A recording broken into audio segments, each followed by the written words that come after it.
Afternoon. Hope everyone's having a good day. We are really excited to invite you and have you join us for this conversation that is at a very important time in New York City's history. And these conversations are really important to have with community because they bring us the opportunity to come together. And we're just really excited to share what we've learned from talking to all of our partners and community to be able to figure out ways that we can solve problems together and make New York City the city it needs to be in the future as we come through this pandemic and as we overcome some of the issues of our past racial strife and get to a better place where we can be unified and working in harmony. So without further ado, I'd like to introduce my colleague, Erica Lim, who is going to go through some of our recent survey results, and we'll get into a fantastic conversation today. So thank you. Hi, everyone. It's good to be back again. Welcome back again to Covert Conversations. Whether you're joining on Zoom or on Facebook Live, we're glad to have you back again. And I know we've gone on hiatus for a few weeks now, but we're back and better than ever. And again, like Rahsaan mentioned, this week our conversation will focus on race, youth, and police community relations. On behalf of Citizens Committee, we'd like to thank you all for taking the time to join us today. For those of you that don't know me, again, my name is Erica and I'm the Development and Volunteer Manager. I'm here with a special few guests that we'll be introducing a little later. But first, I'd like to introduce to you our summer intern, Sneha, that has been supporting our data analysis in these past few months.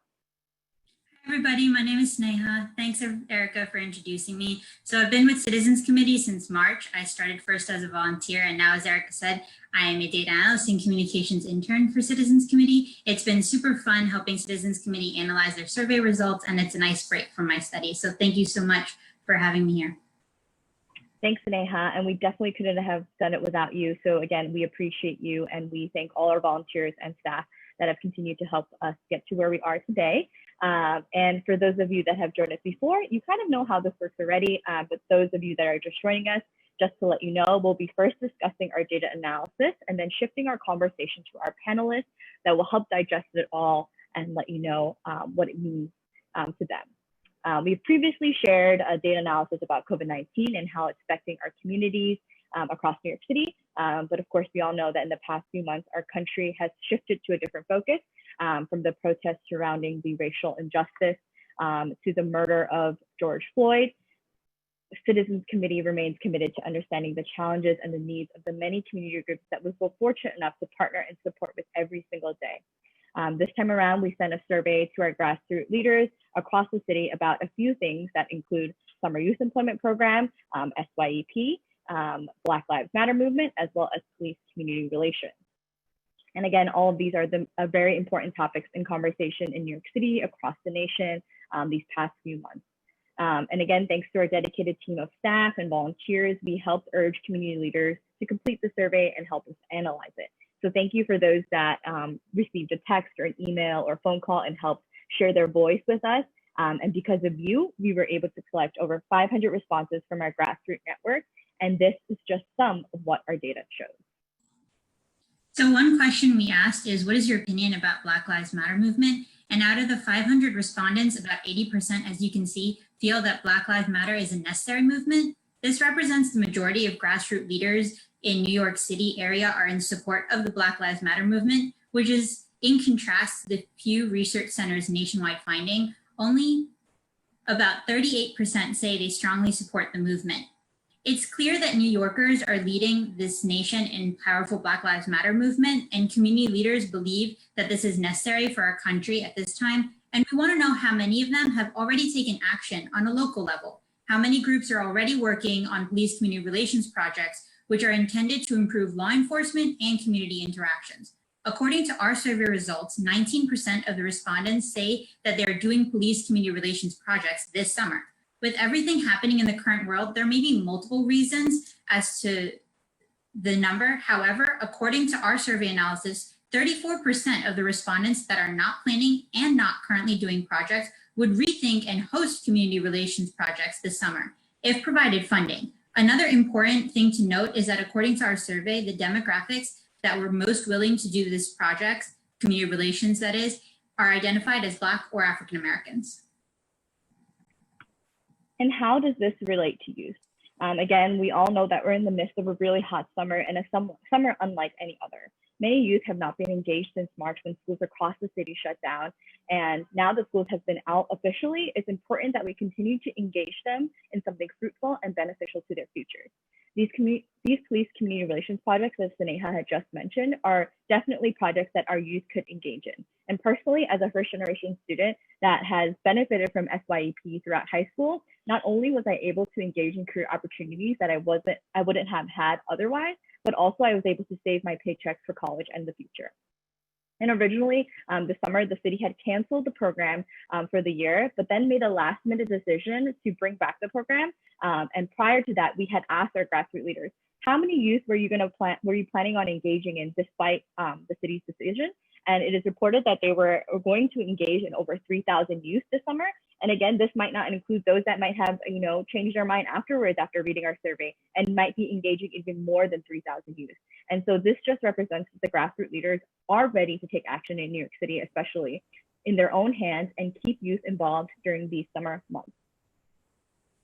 As Erica Joyce pointed out, over 3,000 youths are engaged this summer in New York City. And as I mentioned previously, so many people feel strongly about the necessity of Black Lives Matter movement. So we asked grassroots leaders that are working with youth this summer what their feelings towards the police were. We specifically asked grassroots leaders because they're on the front line, so to speak, and they're highly involved with the community and the youth.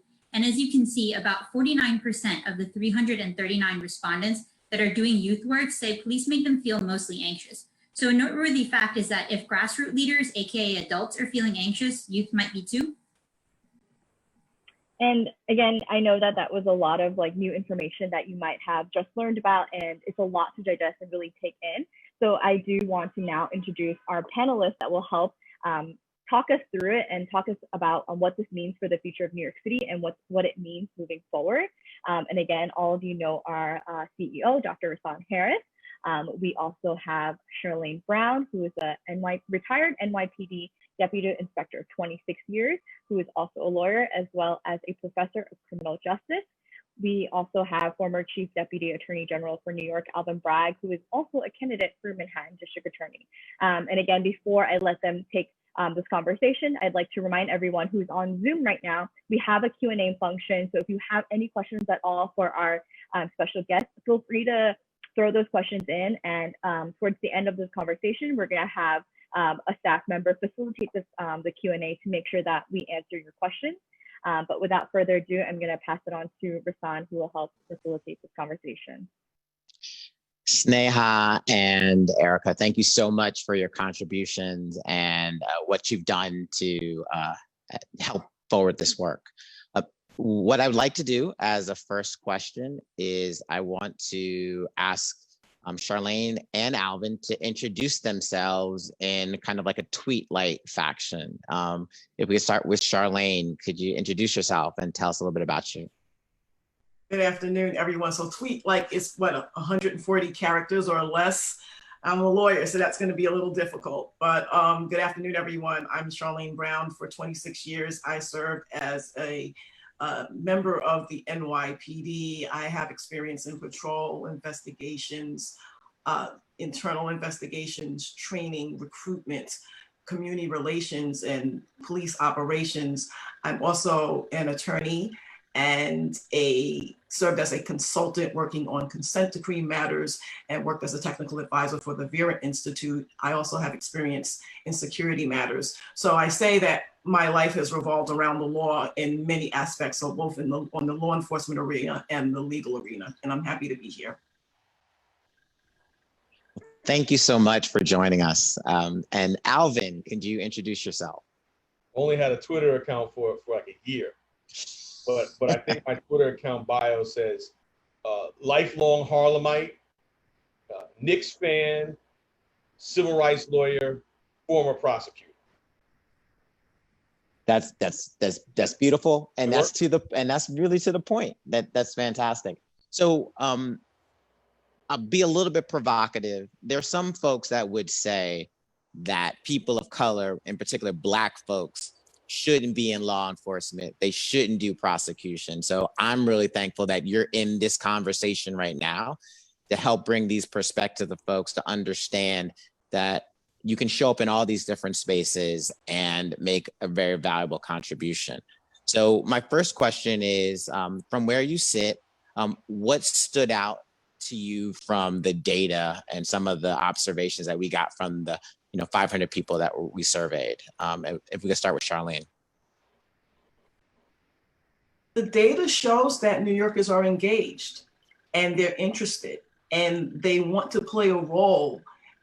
They want a seat at the table when it comes to having conversations about police and community.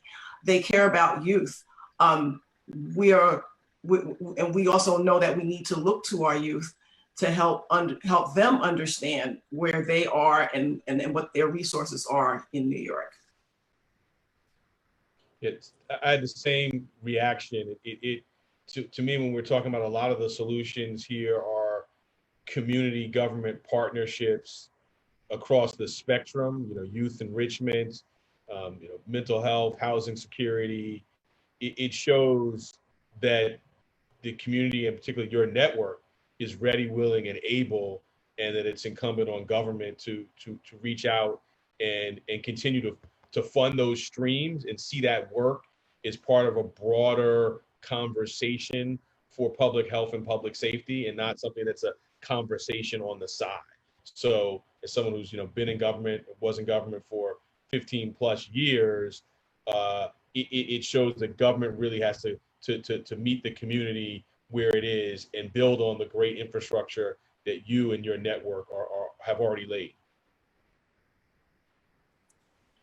I want to build on your answers and also your career. So Charlane, you gave of yourself in public service as in law enforcement, but also as a Black woman. Can you talk to me about your journey and how you felt that you made an impact? Because in both of your answers, you talked about individuals on the ground making a difference for like how they show up and who they are. So can you share a little bit about your story and who you are and how you showed up and what kind of impact you hope that you had or felt that you had through your work?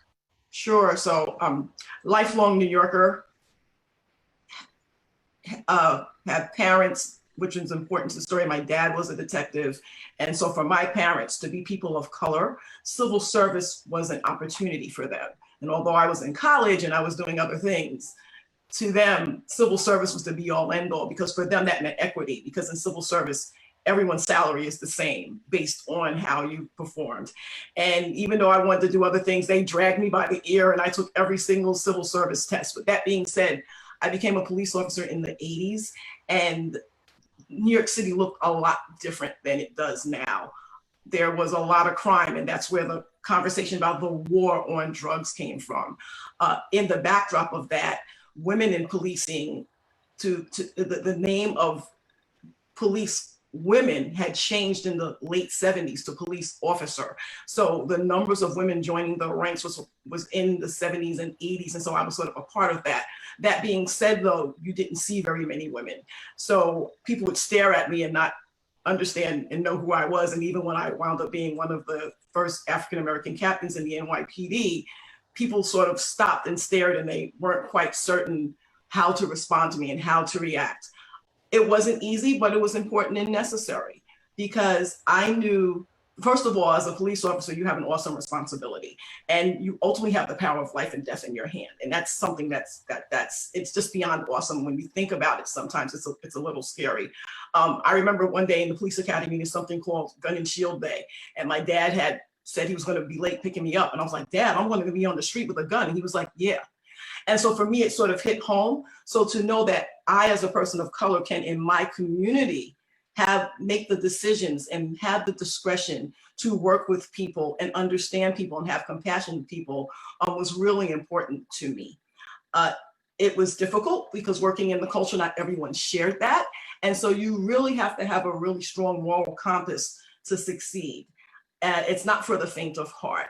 And I think we need more people of color work on the inside and make change on the inside, which is why I chose to aspire up the ranks, because I was at the seat of the table helping to craft and make policy. And to say, no, that's going to have a different impact. That's not the impact that we intend to do and to have. It's interesting how we're all sort of products of our, sort of family background. For me, also is my parents, my dad ran homeless shelters and was the director of the Manhattan Urban League, and my mom was a career educator starting out 125th Street in the Street Academy, and I'm a lifelong Harlemite, as I said earlier. And those early experiences shaped me. I've spent a career at the intersection of civil rights and prosecution, which many people see as not compatible and makes me a little bit of a unicorn in some rooms, but I see them as inseparable. And so my early experiences of both, being stopped multiple times by the NYPD at gunpoint, but then also being, having a gun pointed at me by people who weren't police. And I tell people that's pretty scary too. We need to address both those issues. And so those early experiences combined with my parents' emphasis on social service drove me to a career in the law, really working at this intersection. I hear in your question, and I think I had lived it, sort of a hesitation to start doing this kind of work in government. I started out as a criminal defense lawyer, as a civil rights lawyer. When I first went to government, I was focused on public corruption issues and not doing sort of street crime. And so I came to sort of traditional prosecution later in my career. And I did because I was reluctant, having some of those early experiences, being over policed, some of the questions that many community answers, many people in your network probably still have. And it was only actually being around and sort of on the periphery doing these other kind of cases, working with folks and seeing the work and seeing the impact that some of the work had on communities that sort of expanded my portfolio and sort of became a federal prosecutor with a broader docket. And I'm happy I did so. I mean, look, there've been some challenging moments. I mean, I remember, being in my church's basement doing a training with our youth, mostly I think our football team and some others, about like kind of what to do when you're stopped. And an older woman asked me, and there was a panel like this of like law enforcement, how could you even be involved with any of this? And I think that's a question you get a lot. And and there's lots of soul searching days. This is not work where you go home, skipping and with a big smile on your face. This is sobering, hard work that has effect on people's lives in the most profound way, their liberty. So it's not a gleeful job, but it is so important and impactful. And to have people, with our experiences at the table to help, and obviously I feel this way, kind of with my current candidacy, that we need people within helping to wield the broad, powerful discretion to have the outcomes that we need in our communities. It's fundamentally important, but it does come with great challenges. That framing is really helpful, and it makes me think of two words together: race and justice. How do you bring racial justice to a space where we all live in community? So what does racial justice mean to you? What does racial justice mean in the space of law enforcement and also prosecution and justice system? So Charlane, how would you answer that question? What is racial justice to you? So to me, racial justice is the achievement of pure justice. It means what is fair. Fairness in not only the application, but fairness in the result. And it takes people of like minds and like attitudes to help shape and mold what that looks like. So if there's a violent crime and someone agrees that there should be punishment, I simply just want all bad guys to be treated the same way.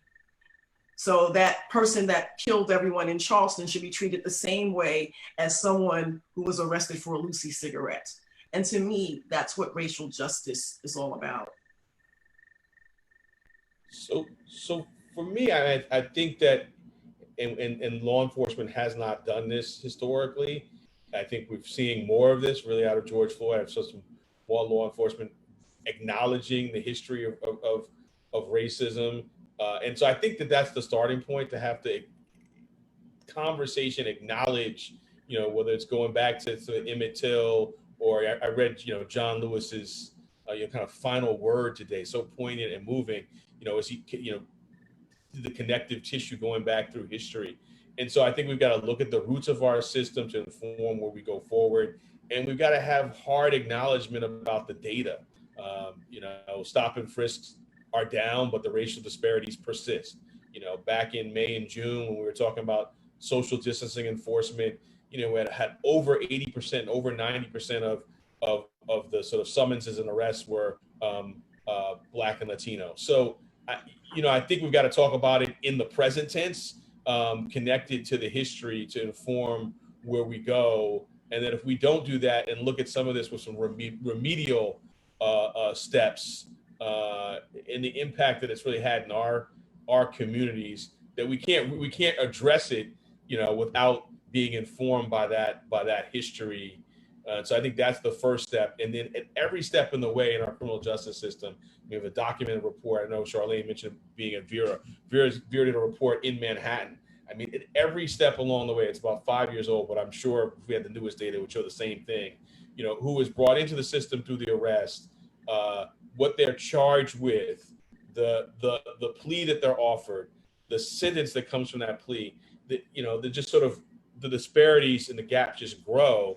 And so I think it's being very conscious. While we want everyone to sort of be treated in a similar way, be very conscious about how folks have been treated. And then we need to do some look backs, whether that's conviction integrity units, whether that's look backs on long sentences and looking at the data now showing that long sentences don't deter, but it's more consistency and clarity of the rules that deter. And so I think we need to have some remedial action based on that history. And if I may add to that, going back to something that Alvin said, it's really about being open to the conversation and the acknowledgement. But before the acknowledgement, there has to be a willingness for both sides to sit down. Just recently, I sat down with someone who's from the opposing party, and we were having a conversation. As I was explaining my experiences, this person said to me, well, that probably didn't happen, and maybe that's the reason. And so we're never going to move forward and achieve the proper level of racial justice until we can all sit down and just listen and acknowledge that an experience to someone is may have reality. So we have to not just look at the numbers and the metrics, but the anecdotes as well, and the experiences and how it makes people feel. Law enforcement was quick to adopt the broken windows theory, that if things looked a certain way, that people would have a perception. And so communities and the law enforcement community, the legal communities, all communities need to think about perception and how perception helps to fuel and move reality. And if people aren't willing to sit down and at least be willing to hear, we're never going to even bring out points where we disagree, so we can eventually move to agree. Now, Charlane, thank you for that. It makes me think of one thing people can do to move this forward is to sit down with someone that they disagree with, but don't let it stop there. We have to get to a point where we get to solutions together. Solutions wise, one of the things I was really concerned, it was that we're going to have a do the right thing kind of summer where it gets so hot. Folks have been cooped up because of the quarantine. George Floyd happens, almost kind of like the national Radio Raheem, and then everyone explodes.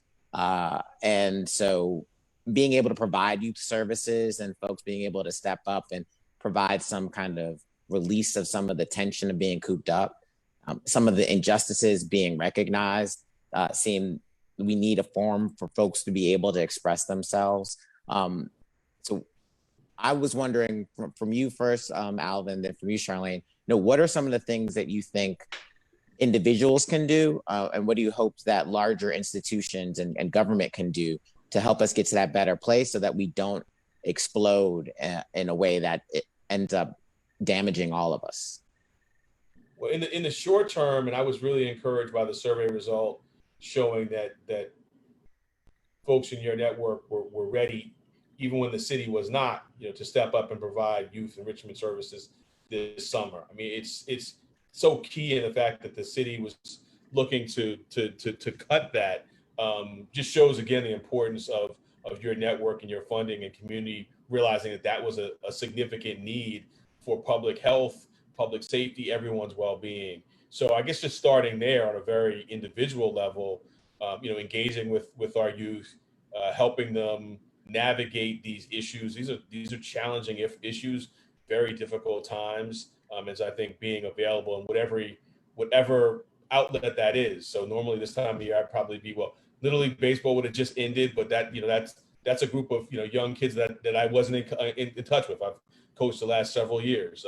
We did our Sunday school class virtually. So, but finding a way to sort of keep up those relationships that I think our youth depend on, that we all depend on, but is more challenging for them. Specifically as to police accountability,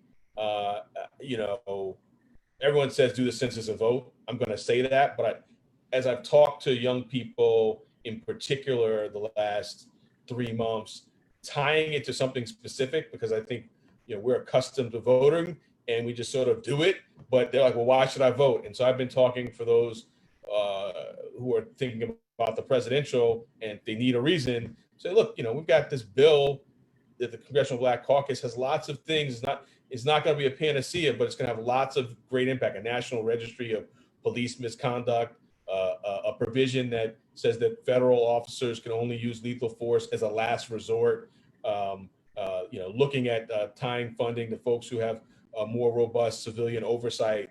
And so finding someone who may not vote and finding something that they're interested in. I used to ask, what is it that you care about? And if it's police accountability, I tell them about this bill. If it's something else, I tie it specifically, like, if you vote, this may change. So those are 2 short-term things: youth enrichment and convincing others who may not be at the ready to vote, particularly in key states. Charlane, same question, and then we're going to open up to Carla Naomi to ask some of the questions for the Q&A.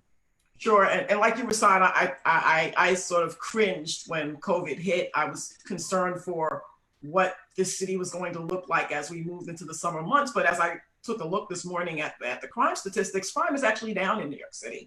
And I know the optics on the news, you look at the quality of the type of crimes because we have cameras and you can see things and you think that New York is dangerous. No, crime is actually down for the month and for the week and for the year in New York City. But to dovetail off of Alvin's comments, in addition to what he said, I think it's important for young people and adults to have persistence. These challenges, these problems, these flaws that require police reform didn't happen overnight. So the change is going to be long-term. So we have to be in it for the long haul. So for me, the word of the day is persistence. We have to be persistent in this battle. And we can pick some of the features that Alvin talked about the accountability measures and the national database for law enforcement officers as small wins and small benchmarks as we move incrementally toward the reform that we're actually seeking. But it's going to take time and it's going to take work, and we have to stay engaged. We have to press our community. Community leaders have to press our elected officials. We have to press our police commissioner. We have to press our prosecutors. We have to press our council people. And the devil's in the details sometimes. So a policy might get presented and, hey, it sounds great, but when you look behind it, there's a lot of things that aren't going to go in the favor that you'd like them to. So we have to be persistent, we have to stay informed, and we have to stay engaged. Excellent, thanks. Carla Naomi? Hi, everyone. So we're gonna move on to the Q&A. I just wanted to introduce myself, though. I'm also a staff member at Citizens Committee. I'm a program coordinator, so I help manage our grants. And there are many questions in the Q&A and the chat, so I'll do my best to try to get to all the questions. So let me start right away. So first question we got is for you, Charlane. How were you accepted by the rank and file as a woman, more importantly, as a Black woman, and in particular from early in your career and as a superior officer?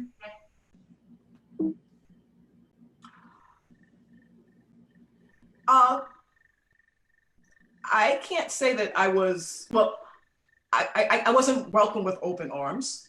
And in hindsight, when you're operating in the moment, was race and gender a role in how I performed and how I was viewed? Oh, it certainly was. And I was very aware of that because that's something that I can't take off. I started to focus on what I brought to the table as an individual. And I was fortunate enough to have my father's shield, just like somebody that did not look like me and sat next to me did, and knew that I had the same skills and abilities and proved myself. And when I proved myself, I knew at the end of the day that, number one, I knew I could accomplish it. And if someone rejected me, I knew it wasn't because of who I was and my abilities. Was it difficult? It was certainly difficult. Was I challenged? I was certainly challenged. And you have to be a fighter, but that's the life when you're a person of color. It was the same thing in law school. I would say something and someone else would say the same thing, but what I said was wrong and what they said was right. So for me, it was nothing new.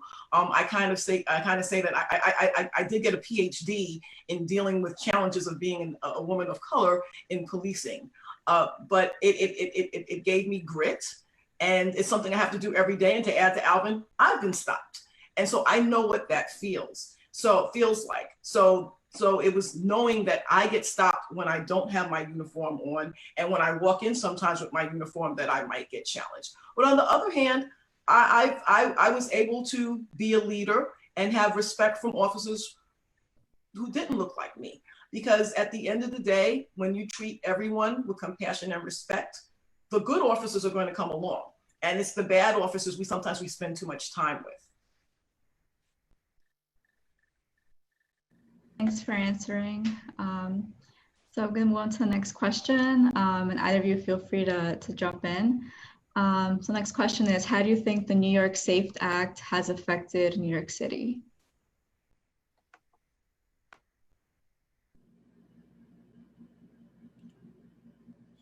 So I'm happy to talk actually very broadly about the legislative developments recently, and we can go further back. I mean, in the connection, I think between the activism in the streets having led to the repeal of 50A, the sort of overly strong police protection of the personnel records. I saw there was another question in the chat about police unions. Police union is now in court litigating that, trying to, I think, roll back and undo what the legislature just did, which is, I guess, to be expected that they're bringing that litigation, but still predictably disappointing, I would say. So I think there's an interaction between the recent legislative developments and the protest activity. I mean, many of these bills have sat around Albany and the city council for a long time, and then because of the sort of groundswell of support from the streets, 50A was repealed. The chokehold ban was put into place. The special prosecutor bill, so I was the inaugural chief of the special prosecutor unit at the Attorney General's office, which had statewide jurisdiction to investigate police killings of unarmed persons. That role has now been codified. So many of these developments are sort of very new, literally sort of about a month old. I know that there are some in law enforcement at the highest ranks who have said and tried to make a connection between these legislative developments and the recent shootings that's happened here. Charlane, talk about the overall crime stats and put it into broader context. I think those statements, I mean, if they were in my class, I'm also a law professor, they're not supported. The police commissioner saying that, these legislative developments have led to this uptick. There's really no causal connection. And now I may be putting together lots of questions in the chat, but there's one about the gun uptick as well. I would say there's no data to suggest there's any correlation there. And in fact, the data suggests to the opposite, that the recent legislative reforms like bail reform, the releases of people from Rikers due to the pandemic and health conditions, staggeringly low percentages. I don't have them right in front of me, but I think less than 1% of folks affected by bail reform and affected by those releases found to be anywhere near a shooting. And then I'll finish up this somewhat long answer by saying on the guns, I think what we need is a much more sophisticated law enforcement approach is very back end now. Guns are not manufactured in Harlem. They're not manufactured in the Bronx. And when I was at the Attorney General's office, we developed a portal. You can track back using federal ATF data the last lawful sale of a gun from a federally licensed dealer. We need to be tracking back to the source and figuring out how the guns, who are bringing them in, and really holding those people who are profiting the most, and for whom this is, just crass, exploitative business opportunity. We need to be focusing law enforcement energies there. If I could just add to that, one proviso, one caution that I'd like to offer. We have many policies across the nation. Even the NYPD has a number of policies. We have layered in legislation, but unless the legislation is applied and applied fairly and embraced, and unless there's some cultural change, the laws aren't going to have the real impact. And so in addition to those laws, there needs to be a push to ensure that the culture is receptive to it, because on the one hand, a law enforcement agency will produce a video of an officer doing well, but then with their name and their likeness and their image. But on the other hand, they reject or are not in favor of releasing the name of an officer and the result of an investigation. So there has to be some change in mindset in addition to the enactment of this legislation before we start to really see some real change. But I do think that that some of the reforms and changes in legislation that were discussed are a great start. Thank you. I'm sorry, actually, I misheard or misread the question. I think I thought that the question was about the reform bills packages. It was, I think, about the SAFE Act, which is the gun legislation, which I may have answered a different question. The gun legislation, I think, has been, I don't have that data in front of me, but obviously the concept of not having guns in the hands of folks who may not, be able to, people who are, have dangerous mentally health conditions that may lead to danger. Obviously, I just want to make clear that that's not the, it's not all people who have a mental health issue, but it's a small subset. The concept of that makes sense. I don't have the data in terms of tracking it. I know that when I was at the Attorney General's office, we were involved in defending the bill, defending the law, I should say. There were challenges to it in court. I don't have data in terms of the effectiveness, but the sort of thesis of it, sort of having guns be less available, I think as a general matter is something that is good for law enforcement and safety. But that some of the other measures I talked about in terms of tracking the flow of guns, tracking particularly the people who are selling guns that are ending up at crime scenes and are ending up in crime scenes very close in time after the sale. We need to be tracking that back and holding accountable people who are unlawfully selling 10, 20, hundreds of guns unlawfully that are ending up on the streets of our city. And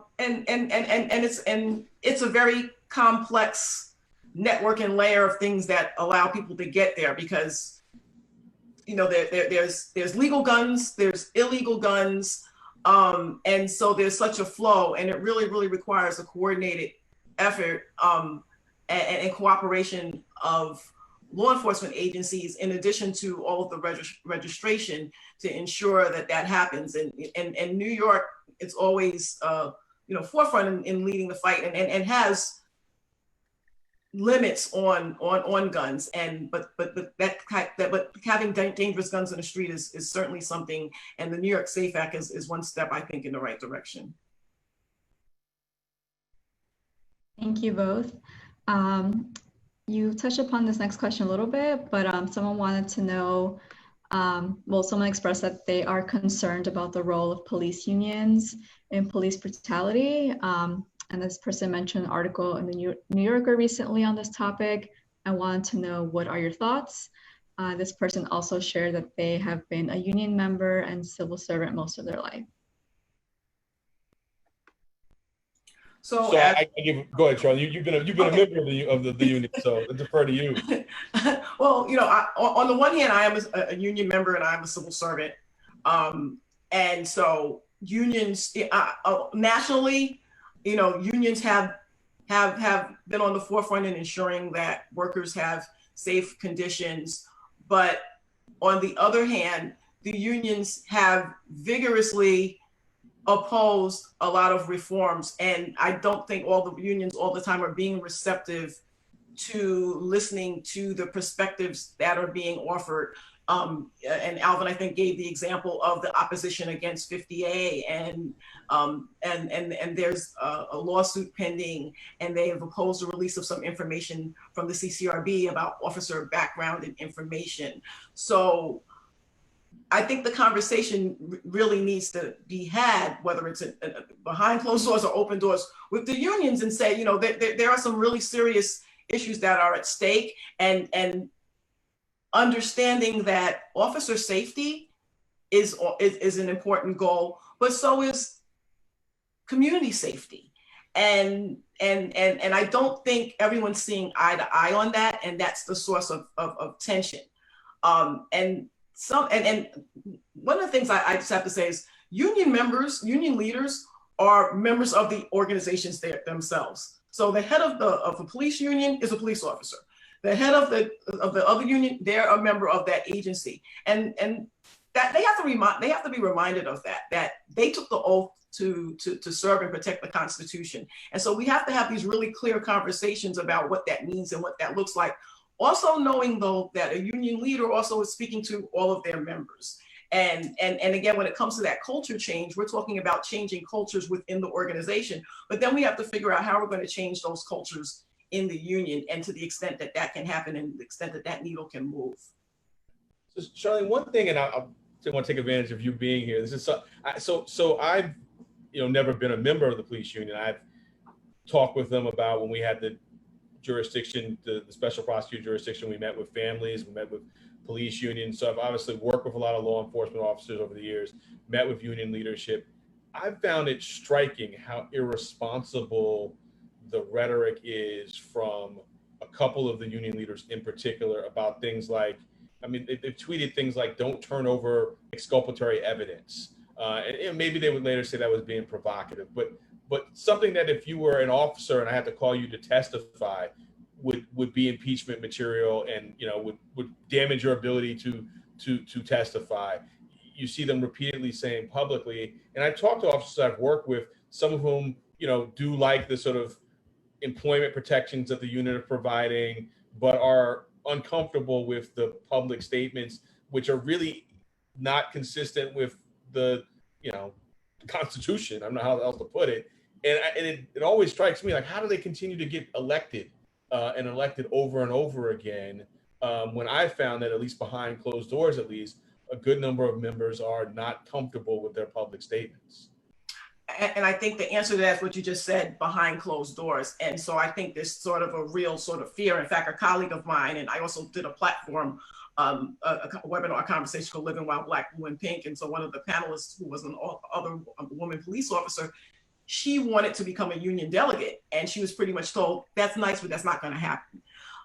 So when we talk about that pervasive culture, behind closed doors, it's difficult to operate, and there's officers that are in fear of those that are in power, and there are some officers that don't feel that they can take a seat at the table and aspire to make a change in the union. In fact, my dad years ago was a union delegate on the one hand, but then he was called a sellout on the other hand from officers of color. So again, when I speak to me, culture plays such a very, very strong role in this. And I thank you for bringing that example out, because there are officers that on the one hand do respect what the union can afford on the one hand as it relates to employee benefits, living wages, and safety, but do not align themselves with the rhetoric, do not align themselves with the PACs and the people that are selected, that they support for voting.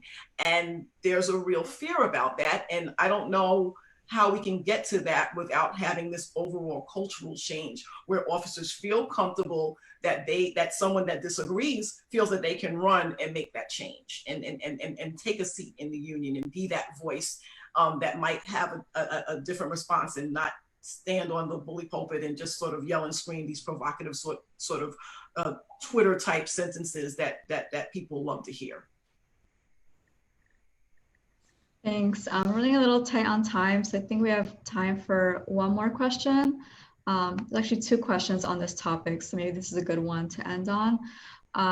Just a little more clarity on, there's been confusion about defunding the police versus police reform. Which of those two you think is more important? And maybe could you also just explain like what that means to defund the police or reform the police? So I'll start because I joined with advocates in calling for a $1 billion reduction in the police department budget, which was the specific quote defund request in New York City. I think it's varied by jurisdiction. The 1 billion number basically would take the budget back to where it was before de Blasio became mayor. So it undoes the growth during his term. And for me, this goes back to sort of where we started in terms of parent backgrounds. My mom is an educator, my dad running homeless shelters, and sort of their investment in the community. The idea is to have the police not be involved in certain activities and sort of have them be more involved in the things, well, at least this is my personal view, having more involved in the things that people think of when they think of police. So for me, it means not having police doing homeless sweeps. I would want someone like my dad with his training doing that, not having them on the front line and a mental health response, and reimagining and limiting their role in schools. So those would be three places where you could just take those budgets away and put them elsewhere and have another government function do it. And then what I want, speaking for myself, my police officers to do is the types of cases I did when I was a federal prosecutor, whether that's, running down the gun sources or, I prosecuted the head of a $30 million business who was laundering money for a violent enterprise. I want police officers focusing on that and not on kids in school, and not on homeless suites, not on social distancing enforcement. And that number adds up quickly, and that you get to $1 billion when you start taking off things that I think we would be better served as a community to have police not do, have them invest in things like your network, youth services and things like that on the prevention side of the equation. So when I hear the word defund the police, understandably so, but it's a word of retribution. And because the community is so angry, to defund means to take away from. So on the one hand, there is a movement, and there are people that believe that there shouldn't be police. But when I've had conversations with people in the city, people are saying to me, "Hey, no, we really want police." So I think there's different groups and different people that have different ideas about what defunding the police means. On the one hand, I think there's something to be said for some of the roles that police have had to take on. And so there's a theory and concept called social control.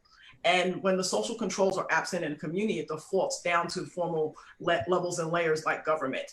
And so issues like homeless and issues like mentally ill sort of fell in the laps of policing because other agencies weren't funded, other agencies don't work 24 hours a day, 365 days a year. So it was something that was inherited by police and became a role and function.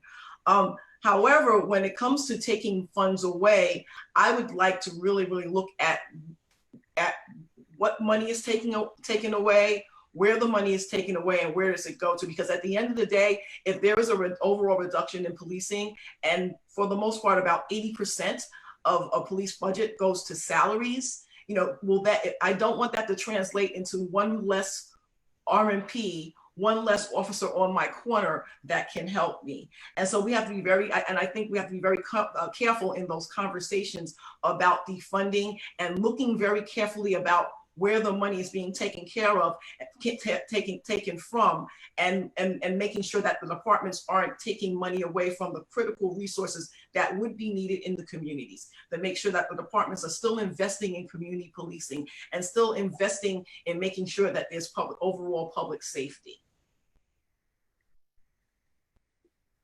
Thank you both for your insight.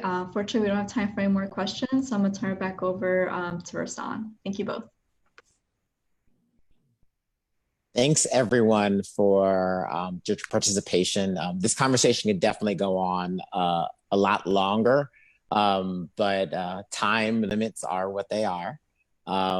What I would like to make sure that I point out two things, remember nothing else. Being intentional and calling out, race and understanding that Black Lives Matter in this moment, I think is a way to lift up all communities because we're all inextricably linked together. And so I think the intention of this moment and this movement and everyone thinking about how race affects our lives is extremely important. And I also think that, in this moment of movement, it's important to make sure that all of us get behind everyone else. So anything that might be distracting, like transphobia or anti-Semitism or misogynistic things that might be coming out in this moment of reckoning, so to speak, I think we should all call that out, but recognize that we need to really stay focused in this moment of making sure that true change happens so that all New Yorkers and then all Americans can live their best lives because we're all connected to one another. A second thing is extremely important for us is that we want to make sure that the Citizens Committee community is part of having a voice in what is next. And so much of what we are doing should go to City Hall, should go to Albany. And we want to bring our grantee community and a larger community of folks in New York City in a part of lifting our voice and making sure that what we're thinking and what we're doing is a part of the solution. So I want to definitely thank Charlane and Alvin for getting us started on this important conversation. This is part of a larger journey we'll be on in aggregating information, lifting a voice, and talking to key figures to make sure that they know that we're here and that we are the future of New York City, because what we're going to do is going to make sure that future generations are able to thrive, and they're going to see how we were resilient and we came through this moment. We are really thankful for our participants today. We are thankful for all the support that people have given to us of their time and sharing their talent, but also their treasure. So if you'd like to support the work that we're doing, you can donate to us because it goes to help New Yorkers and help us find the solution going forward. And without further ado, I really want to thank our staff and turn it over to Erica Lim to close us out. Thanks, everyone, and thanks, Rahsaan. We truly appreciate everyone for, again, attending this. And again, like Rahsaan mentioned, if you'd like to continue supporting Citizens Committee with a gift for moving forward to help the future of New York City, we truly appreciate it. The link is in the chat box.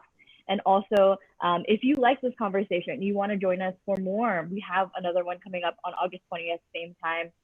We'll be sending out an email and you can be able to do the same thing. And this time our conversation will focus more on youth, and we'll be inviting grantees to talk about how youth are being affected about this and how they feel about it in our younger generation. So again, next month, August 20th at 12 p.m. Don't forget to join us, and we'll be sending out an email with more details to register.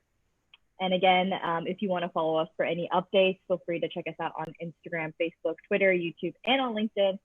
And don't forget to, we'll follow us for more grantee stories, events like this. And again, thank you all for joining us today. And we hope to see you again and again. I hope that everyone stays cool in this heat. And thank you all, and have a great rest of the week. Thanks, everyone. Thanks. Thank you. Thank you. Thanks, everyone.